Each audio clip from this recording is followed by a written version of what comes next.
because today's topic is regarding the financial risk management और इसके अंदर हम ये चेक करेंगे कि how derivatives act as a instrument which can secure the risk in the market. So as a part of financial risk management, derivatives are a contract, even you can say that it's a financial instrument which can secure the risk of the market. अब derivative यहाँ पे हमारे पास different types के होते हैं, तो overall आप ये कह सकते हैं कि derivatives are actually our future market. Anything, any transaction that we wanted to do in a future, if we wanted to secure that transaction today, in that way we have to deal with the derivatives. आप लोगों ने normal routine के अंदर देखा, जो भी businesses की terms भी होती हैं इसमें, अगर किसी दो कंपनीज ने आपस में कुछ बाइंग एंड सेलिंग करनी होती है, इवन रिगार्डिंग द एक्सपोर्ट्स, तो कंपनीज आज कुछ एडवांस पे ही एग्रीमेंट्स कर लेते हैं, कॉन्ट्रैक्ट कर लेते हैं, तो that contract where the transaction would be made in a future, और even the exchange of securities or asset, whatever the underlying asset is under your contract, if that asset will share in the future, but you decide the payment today, this is called your contract, or that comes under a definition of derivatives. आपने देखा ये पाकिस्तान ने Qatar के साथ जो है वो LNG के एग्रीमेंट्स किए, प्री डिफाइंड रेट्स वगैरह के ऊपर एग्रीमेंट किए, आपके ऑयल प्राइसेस जो इंटरनेशनल मार्केट में चल रही होती हैं, ऑयल के ऊपर एग्रीमेंट्स, वो भी फ्यूचर मार्केट के एग्रीमेंट्स होते हैं। तो डिफरेंट टाइप्स के एग्रीमेंट्स जो हैं वो मार्केट में एग्जिस्ट करते हैं, और if these agreements are dealing in a future, तो इसको हम डेरिवेटिव्स की कैटेगरी में लेके आ रहे हैं। तो ये डेरिवेटिव आपके ऑयल मार्केट में भी है, करेंसी एक्सचेंज में भी है, आपके स्टॉक मार्केट में भी है, कमोडिटी मार्केट में भी है। तो ओवरऑल जो है ये डेरिवेटिव यूज होते हैं कि if in a future you feel that the price of that underlying asset, whatever you are going to exchange it, the price of that asset will increase. So today you can secure that risk. तो वो जो security है risk की, कि prices increase और decrease हो सकती है इंटरनेशनल मार्केट में, आपको पता है करेंसी डेली बेसिस के ऊपर फ्लक्चुएट होती है, तो that fluctuation of currency will somehow impact on your asset price. अगर आप इंटरनेशनल मार्केट में स्टॉक के ऊपर इन्वेस्ट करना चाह रहे हैं, किसी भी टाइप की आप इन्वेस्टमेंट करना चाह रहे हैं, तो एक्सचेंज रेट बहुत इंपॉर्टेंट होता है। तो ऐसी फ्लक्चुएशन जो मार्केट में आ रही है उसको आप डेरिवेटिव इंस्ट्रूमेंट्स के थ्रू सिक्योर कर सकते हैं। तो ये डेरिवेटिव कॉन्ट्रैक्ट होते हैं जो डिफरेंट सेक्टर में और मार्केट में जो आपके एसेट्स की सेल है, लाइक स्टॉक है, कमोडिटी है, एक्सचेंज है, करेंसी एक्सचेंज है, इन सब में ये डेरिवेटिव कॉन्ट्रैक्ट्स अवेलेबल होते हैं। तो if you wanted to go for derivative contracts, तो you can go for it, otherwise there is another option of spot trading. आप डेली बेसिस पे जाएं, ट्रेड करें आ जाए, और अगर आपको स्पॉट मार्केट में लॉसेस हो रहे हैं तो then the alternative is derivative, that's why it's called your financial risk management. अगर हम इसकी बेसिक डेफिनेशन को भी देखें, तो derivative is a financial instrument. तो आपने सबसे पहले अपने माइंड में ये रखना है कि that derivative is not asset, this is a financial instrument. Instrument mean this is a legal contract between the two parties. So derivative is a contract for future. So there are different types of contracts. So we will discuss these contracts later on. So a derivative is a financial instrument whose value derives from the value of something else. Something else means underlying asset. If I write here, what does this mean by underlying something else? That something else means here we have underlying asset.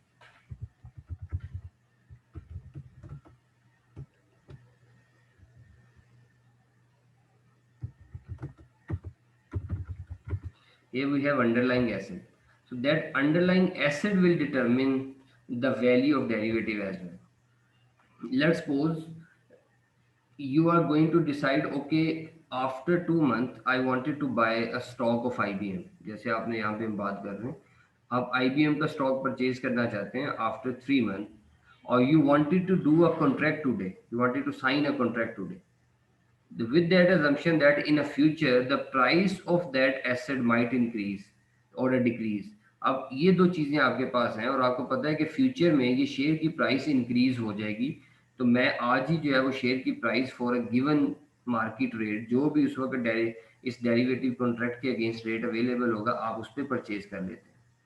तो future में अगर तो prices बहुत ज़्यादा high हो जाएंगी तो you would be happy, okay हमने कुछ कम प्राइस पे परचेज किया था और प्राइसेस हाई हो गई हैं, तो आपके पास उसका बेनिफिट भी आएगा। तो it means the exercising like derivative instrument की जो वैल्यू है वो डिटरमिन करना, वो टू सम हो डिपेंड कर रहा है अंडरलाइंग एसेट पे, जिस एसेट के ऊपर आपने वो एग्रीमेंट की है। Like the performance of IBM share will determine the performance of derivative contracts. In the same way, if you are dealing with foreign exchange in a dollar currency, then the performance of dollar will determine the performance of a derivative. That's why it's called the underlying asset. So it's also called the indirect investments as well. तो यहाँ पे हमारे पास जो performance है derivative की वो depend करेगी underlying asset कि जिस एसेट के ऊपर आपने एग्रीमेंट किया हुआ। So here we have a simple example of understanding what derivative is. अब सबसे पहले बात आ गई, is a barrel of oil is a derivative? No. मैंने अभी आपको ऊपर बात की थी कि derivative is not a commodity, derivative is a contract. Yes we can made a derivative contract on a barrel of oil. तो barrel of oil is a underlying asset, यहाँ पे हमें ये चीज़ क्लियर करनी है। किसी भी किस्म की अगर यहाँ पे बात करें, that barrel of oil is underlying asset but derivative is a contract. If we say that derivative, this one, that derivative, this derivative is a contract. So contract on an underlying asset, the performance of that contract will be determined by the performance of underlying asset. So that's why it's called the derivatives. So there are different types of derivative we will discuss later. Now we can see another example. Consider an agreement or a contract between A and B. If the price of a oil in 1 year is greater than the $50 per barrel, A will pay B $10. Like if a price in 1 year will increase, then the A will pay the B. Otherwise, B will pay to the A if price fall less than the 50%. अगर $50 से less price fall करती है तो B will pay to A. That is the agreement. So these type of agreement where the future uncertainty will be settled by the two parties against the agreement. So that agreement is called the derivatives.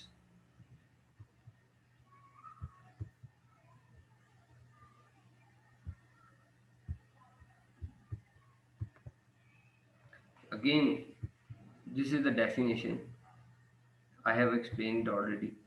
Okay, the derivative is a financial instruments. Again, इसके बारे में मैं detail से discussion कर चुका हूँ। The underlying asset आपका barrel of oil भी हो सकता है। Any kind of financial asset where the derivative contracts are available, like stock आपके पास है, फॉरेन एक्सचेंज आपके पास हो सकता है, और इंटरेस्ट रेट भी आपके पास है। और that interest rate is actually dealing with the swap यहाँ पे एग्रीमेंट्स है फ्यूचर मार्केट में, वो हमारे पास नॉर्मली हमें इंटरेस्ट रेट के अंदर डिस्कस करने पड़ते हैं। तो ये भी हमारे पास, ये नॉर्मली ये मनी मार्केट का एक टूल है हमारे पास, इंटरेस्ट रेट जो हमारे पास यहाँ पे आ रहा होता है, that is a part of money market. और in money market we have different types of swaps, repos, reverse repos, तो आगे जाके हम इस चीज़ को डिस्कस करेंगे।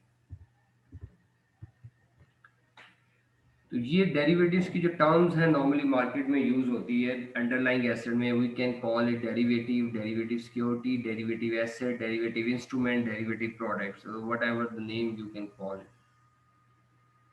ये अगेन हम करना क्या चाह रहे हैं और आगे अंडरलाइंग एसेट क्या है। Like if we wanted to go for stock options such as options on the stock of IBM, the agreement, that option means a derivative contract. In option we have put option and call option, आगे जाके इसकी types हैं वो discuss करेंगे। तो if we have contract of stock option on IBM, that is our derivative agreement, or against that a stock of IBM is our underlying asset.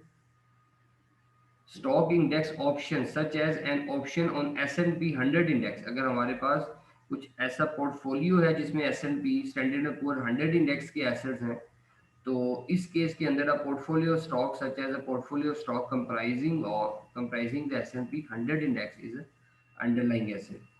Treasury bills के ऊपर जो आपके फ्यूचर कॉन्ट्रैक्ट्स हैं, like commercial banks के और central bank के जो agreements हैं, उसके अगेंस्ट आपका ट्रेजरी बिल जो है वो अंडरलाइंग एसेट होगा। फॉरेन करेंसी मार्केट के कॉन्ट्रैक्ट्स में फॉरेन करेंसी होगा। गोल्ड मार्केट के फ्यूचर कॉन्ट्रैक्ट्स में गोल्ड है, and so on so forth. So it means the agreement is going to relying on the asset to which we are going to made our contract. So this is a simple history of derivative market. Like recently, last 35 years are very important, where we can see a growth in derivative contracts and all that. So today we can see a different types of derivative contracts or derivative markets. So we can see derivative contracts are available in interest rates, in currencies, commodity and equity market as well. The most important thing is we will deal with the equity market derivative instruments. We will go through the other concepts as well, but the important thing is we will only deal with the equity market where we have derivative contracts on the stocks. So derivative markets are there, like we have two types of market: the over the counter market and exchange traded options, where we have a physical location of the market, so the traders can directly go to that market for their derivative agreements and all that. And in some other cases we have over the counter markets where the dealers are there, they can uh, connect with the telecommunication system, or you can deal with it. Even if you remember, as an importer and exporter point of view, if a company is there in Pakistan which is going to export something to the company in the Europe, so these both companies will try to get a communication through the email or through the telecommunication systems. Like they might have a discussion on a phone call, and on that discussion during the communication, they will determine the rates, agreement, and other sort of terms and condition on the contract. So that type of forward contract is called the derivative, but the market medium that what they are using, this is called over the counter market. While using a market rate or telecommunication system, they will make your deal. यहाँ पे हम देख सकते हैं कि derivative instrument जो हमारे पास है वो ओवरऑल फोर टाइप्स के इंस्ट्रूमेंट्स हमारे पास है। सर और ओटीसी रिपीट कर दे। Sorry, over the counter market में we don't have a physical location in a market. Like we have a Pakistan stock exchange market, that is exchange, that is not a over the counter market. So in over the counter market we have other sort of systems, like dealers are there in a market. If I wanted to do something, I will contact to the dealer, a dealer will try to make certain transactions. Even the dealers are there in exchange traded options as well. But in over the counter markets, the two parties might interact directly with each other, or in some cases we can deal with the third party where we don't have a physical location of a market. जैसे ये देखें ना, government और commercial banks के अंदर जो treasury bills की जितनी भी ट्रांजैक्शंस होती हैं, उसमें ये ज़रूरी नहीं है कि हमारे पास कोई बॉन्ड मार्केट या ट्रेजरी बिल्स की कोई मार्केट अवेलेबल है जहाँ से जाके ये ट्रेडेड होते हैं। नो, गवर्नमेंट का और कमर्शियल बैंक का एक प्लेटफॉर्म और मीडियम अवेलेबल है। They can exchange there information on that platform, जो जो सेंट्रल बैंक के पोर्टल के थ्रू और सारी वहाँ पे चल रहा होता है। तो वहाँ से ये सारी इंफॉर्मेशन शेयरिंग होती है और बाइंग एंड सेलिंग हो रही होती है। इवन जो दो बैंक आपस में, जो आगे जाके मैं आपको बताऊंगा स्वैपिंग के अंदर, इंटरेस्ट रेट स्वैप, उसमें भी जो बैंक्स आपस में डील कर रहे होते हैं, उनके लिए भी कोई स्पेसिफिक एक्सचेंज अवेलेबल नहीं है। On a daily basis banks are used to share the information on certain platforms, और उसके थ्रू जो है वो आपस में उनकी ट्रांजैक्शंस होती हैं। But for the standardize market we might have a physical location of the market, जैसे पाकिस्तान स्टॉक एक्सचेंज की मार्केट हमारे पास है। तो डिफरेंट डीलर्स जो हैं वो उनके साथ कनेक्टेड होते हैं। तो आगे हम बात कर रहे थे कि डेरिवेटिव्स के अंदर हमारे पास फोर टाइप्स के इंस्ट्रूमेंट्स होते हैं। Like we have forward contracts, option contracts, और in hybrid category we have future contracts and swap contracts. तो ओवरऑल जो डेरिवेटिव मार्केट के अंदर हमारे पास इंस्ट्रूमेंट्स हैं, we have forward contract, future contracts, options and swap. We will start our discussion from the forward contract, and then we will move on to futures and swap for basic understanding. And then later on, we will have a detailed discussion on the options. Here we have put option and a call option. So derivative contracts is a simple, it's an agreement between the two parties, buyer A and buyer B. It's an agreement. On that agreement, the contract expiry will be mentioned, the underlying asset will be mentioned there, and all terms and conditions will be decided. So if we talk about the forward contract, in forward contract, again, this is the agreement between the two parties. One is a buyer and second one is a seller. So agreement of exchange of asset against the price, like the buyer will give the money and the seller will give the asset. It's a very simple sort of contract. You know about the business law as well. So in business law, we have a simple definition of contract where there is a one buyer and seller to exchange an asset as at a later date for a price agreed to in advance when the contract is first entered into it.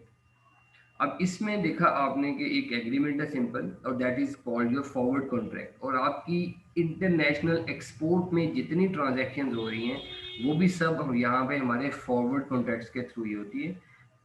जब आप deal कर लेते हैं कोई commodity, आपने कुछ textile sector में even जो आपने एक्सपोर्ट करनी है, तो आज आप उसके प्राइसेस वगैरह भी आज ही डिसाइड कर लेते हैं, तो that is called your forward contract. तो इन कॉन्ट्रैक्ट्स को नॉर्मली हम यहाँ पे ऐसी सिचुएशन है कि इनको हम इनसिक्योर कॉन्ट्रैक्ट कहा जाता है कि these contracts are not secure, these contracts are risky because of having a risk of default. होता यह है कि इस केस के अंदर कंपनीज डिफॉल्ट कर सकती है। लाइक आज ये डिसाइड हुआ पार्टी ए और पार्टी बी के दरमियान कि party A will buy something for a given price, और फ्यूचर में हमें ये पता चलता है कि the price of that asset will fall. अब मैंने ये एक चीज डिसाइड की, let's suppose if I write something here like there is a party A and here is a party B. The decide is there like the value of 50. The party A will purchase something. The purchase party ने क्या करना है, let's suppose if I write here a stock, एक stock purchase करना है party A ने 50 का। Let's suppose in a future the price of that stock will fall 40 पे चलेगी, तो party A would be happy, sorry party B would be happy, okay एक 40 का स्टॉक मार्केट में अवेलेबल है लेकिन मैंने एग्रीमेंट किया हुआ है मैं 50 का ही पे करूंगा। लेकिन पार्टी ए जो है इसका रिस्क ऑफ डिफॉल्ट इंक्रीज हो जाएगा, that party might default. In another way, if the price will increase to 60, in that case the risk जो पार्टी बी है इसका रिस्क हाई हो जाएगा, the risk would be high, और in that case if we talk about this, इसका risk और default जो है वो मिनिमम होगा। तो due to the fluctuation in the prices in forward contract we might face a risk as well. और इसी चीज को कवर अप करने के लिए फॉरवर्ड कॉन्ट्रैक्ट्स की इस लिमिटेशंस को खत्म करने के लिए कि फ्यूचर के अंदर ऐसे इश्यूज आ सकते हैं कि पार्टी जो है वो डिफॉल्ट कर सकती है, देयर इज अनदर मार्केट और another option, this is called future contract. Again in future contract we have a same definition. In future contract is an agreement between the two parties, a buyer and seller, to exchange an asset at a later date for a price agreed to in advance when the contract is first entered. अब यहाँ पे जो है हमें एक future exchange market available है। ये future exchange market में होते हैं, फर्स्ट फॉरवर्ड जो है वो ओटीसी मार्केट में, जिसमें मैंने आपको बताया था बायर और सेलर डायरेक्टली इंटरेक्ट करते हैं। अब फ्यूचर कॉन्ट्रैक्ट जो है ये आपको फिजिकल जो फ्यूचर मार्केट्स हैं वहां से आपको ये अवेलेबल है। पाकिस्तान में ये चीज़ें ज़रा कम है, इंटरनेशनल मार्केट में ये काफ़ी से ज़्यादा है। इसमें हमें क्यों एक फ्यूचर एक्सचेंज की तरफ जाना पड़ता है. Like we need a one market where we can enter into that kind of contract to secure our risk. Just to secure the risk we need a future exchange market. तो उस risk को cover up करने के लिए that market will provide a facility to interact between A and B. Like you can interact between the two parties in support of future exchange, like in support of the market. The market will give you a guarantee, will give a guarantee to A and B, like to the both parties, like no one will default. In forward contract we don't have a guarantee, but in future contracts we have a guarantee of the market guarantee देगी party A और party B को कि दोनों जो है वो default नहीं करेंगे. इस केस के अंदर पार्टी ए और पार्टी बी जो है वो अब आपस में जो एग्रीमेंट कर रहे हैं, like that agreement will come through the future exchange market. Here we have a central depository company, CDC company is there. तो ये CDC कंपनी के थ्रू ये सब ट्रांजैक्शंस होंगी. अब होता क्या है कि यहाँ पे जब आप फ्यूचर एक्सचेंज या फ्यूचर मार्केट के थ्रू करते हैं तो इसमें एक टर्म यूज होती है that is called marginal minimum margin.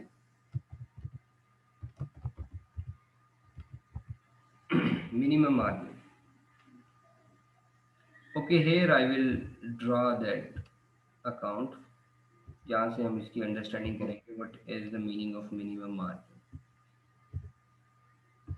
This is called a minimum margin. अब होता ये है कि let's suppose we have a total contract value of $100,000. अब ये टोटल हमारे पास वैल्यू है 100,000 कॉन्ट्रैक्ट की value.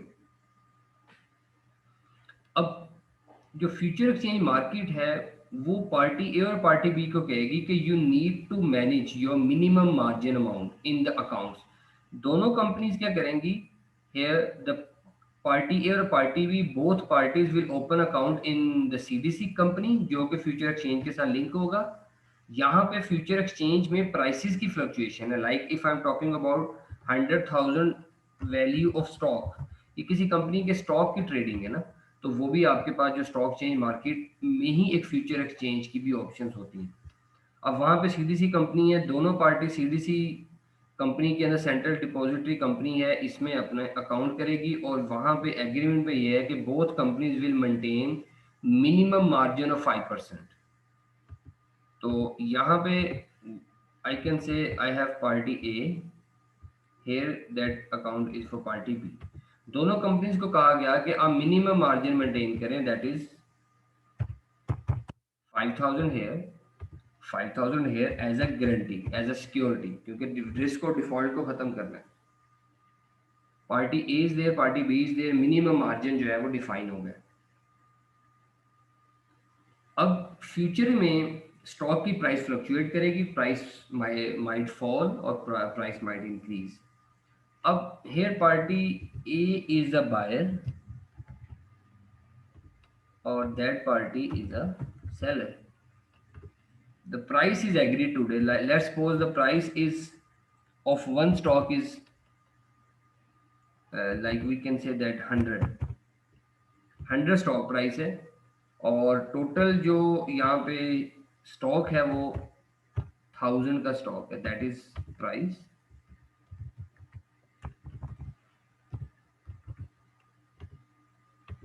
That is a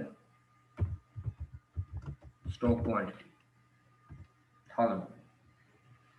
Now see, if the price in a future will increase to let's suppose 110, the agreement is in a future like after 50 days or 60 days the party A will buy a stock at a price of 100 and the seller B will provide a company stock at a price of 100. The stock quantity here is 1,000. If the price will increase to 110, तो इस case में आप देखें कि risk और default किसका बढ़ जाएगा, पार्टी बी का। पार्टी बी का डिफॉल्ट बढ़ेगा because party A would be very happy because the market price is high और party A will purchase a stock for a value of 100 क्योंकि एग्रीमेंट हो चुका है। तो इस केस में रिस्क ऑफ डिफॉल्ट जो है वो बी का बढ़ेगा और लॉस किसको हो रहा है, बी को। तो इस केस में क्या होगा, टोटल वैल्यू देखनी कितनी बनी, 10 है और ये 1000 का स्टॉक है। तो यहाँ पे आप देखें कि टोटल जो है वो वैल्यू, अगर लेट्स सपोज मैंने ये 10 की वैल्यू यहाँ पे 1000 का स्टॉक है तो ये 10,000 की वैल्यू बनती है। तो in that case we can write something like the price will increase to 101। अब 101 अगर होती है तो रिस्क और डिफॉल्ट बी का बड़ा, प्राइस कितनी 1000 का डिफॉल्ट का होने का चांस है बी का, क्योंकि बी का रिस्क और डिफॉल्ट बढ़ेगा क्योंकि ए को 1000 का बेनिफिट हो रहा है, बी को 1000 का लॉस हो रहा है। तो ये जो उनके अकाउंट्स बने होंगे यहाँ से 1000 मूव करेगा, यहाँ पे 1000 ऐड हो जाएगा, इधर हम 1000 को प्लस करेंगे तो ये हमारे पास 6000 की अमाउंट बनेगी और यहाँ पे हमारे पास जो वैल्यू है दैट वैल्यू वुड बी 4000।